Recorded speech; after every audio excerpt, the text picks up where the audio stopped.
शिमला के श्रापित पहाड़। यह कहानी उन 4 दोस्तों की है जिनके साथ कुछ ऐसी घटना घटी कि जिससे उनका पूरा जीवन ही बदल गया। तो आइए जानते हैं कि ऐसा क्या हुआ था। मुंबई शहर की रहने वाली प्रिया शर्मा ने अपने दोस्तों के साथ रवि, साहिल और विजय के साथ शिमला जाने का प्लान बनाया। वो सब शिमला जाने के लिए बस में बैठ गए। कुछ ही देर में प्रिया सो गई। अचानक प्रिया की नींद खुली तो उसने देखा कि बस में कोई नहीं था।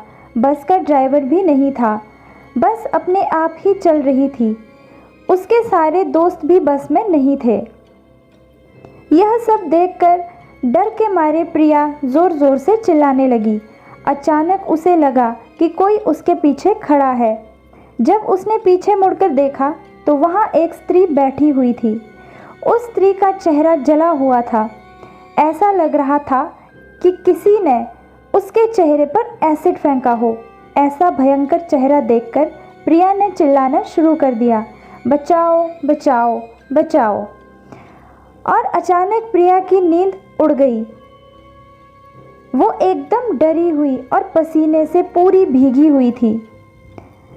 पास में बैठे हुए विजय ने पानी की बोतल दी और बोला, शायद तुमने कोई सपना देखा होगा।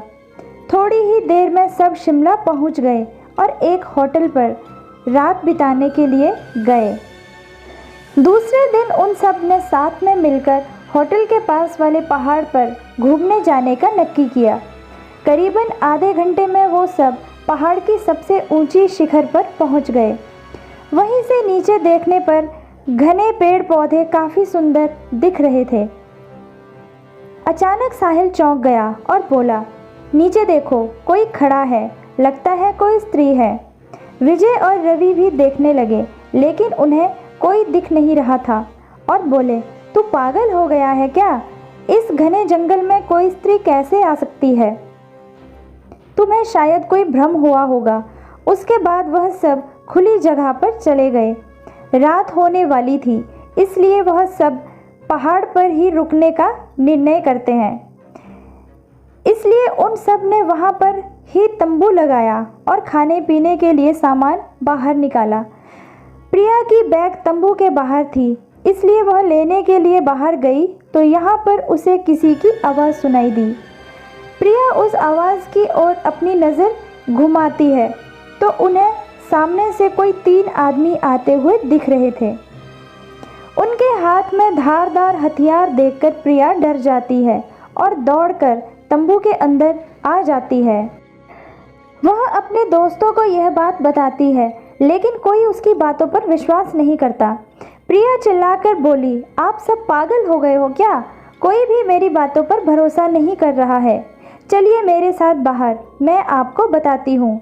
वो सभी बाहर आकर देखने लगते हैं। उतने में ही उन सभी को लगता है कि कोई 3 लोग उनकी ओर बढ़ रहे हैं। यह सब देखकर वो सभी डर जाते हैं और तुरंत ही अपना अपना सामान समेटने लगते हैं और बड़े से पत्थर के पीछे जाकर छुप जाते हैं। थोड़ी ही देर में वो सब ऊपर आ जाते हैं। प्रिया देख रही है कि उनके हाथ, पैर और सिर आम आदमी जैसे बिल्कुल नहीं है। वो सब एक जगह पे बैठ जाते हैं और कुछ तांत्रिक विद्या शुरू करते हैं। उनमें से एक आदमी अपनी हाथों की उंगलियों को काट देता है लेकिन अंधेरे की वजह से उन्हें कुछ भी ठीक से दिखाई नहीं देता। अचानक उन चारों ने देखा कि एक औरत उन आदमियों के बीच में आके लेट जाती है। कोई नहीं जानता कि आखिर वो औरत वहाँ पर पहुँची कैसे। प्रिया ने कहा, मुझे कुछ समझ नहीं आ रहा है। आखिर यह सब हो क्या रहा है? मुझे बहुत ही डर लग रहा है। एक के बाद एक वो तीनों उस औरत को सूंघने लगे। वहीं पे अचानक उस औरत ने अपनी उंगली उठाई और हमारी तरफ इशारा करने लगी। हम सब डर गए। वो तीनों उस औरत को छोड़कर हमारी ओर बढ़ने लगे। हम सब पहाड़ से नीचे होटल की ओर दौड़ने लगे। हमारी आवाज़ सुनकर वो तीनों हमारी ओर दौड़ने लगे। प्रिया और साहिल सबसे आगे थे और विजय और रवि उनके पीछे दौड़ रहे थे। प्रिया और साहिल होटल तक पहुंच गए लेकिन रवि और विजय का कोई पता नहीं चल रहा था। हमने होटल वालों से उनके बारे में सभी बातें कही तो उन्होंने हमसे कहा कि उस पहाड़ में कोई नहीं जाता है, वो पहाड़ श्रापित है। जो भी वहाँ जाता है वो कभी वापस नहीं आता है। आपकी किस्मत अच्छी थी कि आप अभी ज़िंदा है। लेकिन हमारे दोस्त रवि और विजय कभी भी वापस लौट के नहीं आए।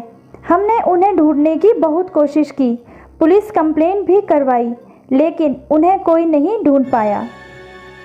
तो दोस्तों, आपको यह कहानी कैसी लगी कमेंट बॉक्स में ज़रूर बताइएगा। अगर यह कहानी पसंद आई हो तो आगे से आगे शेयर ज़रूर कीजिएगा। वीडियो को पूरा देखने के लिए आपका दिल से धन्यवाद। कहानी पसंद आई हो तो लाइक कीजिएगा, कमेंट्स कीजिएगा। चैनल पर नए हैं तो चैनल को सब्सक्राइब कीजिएगा। धन्यवाद।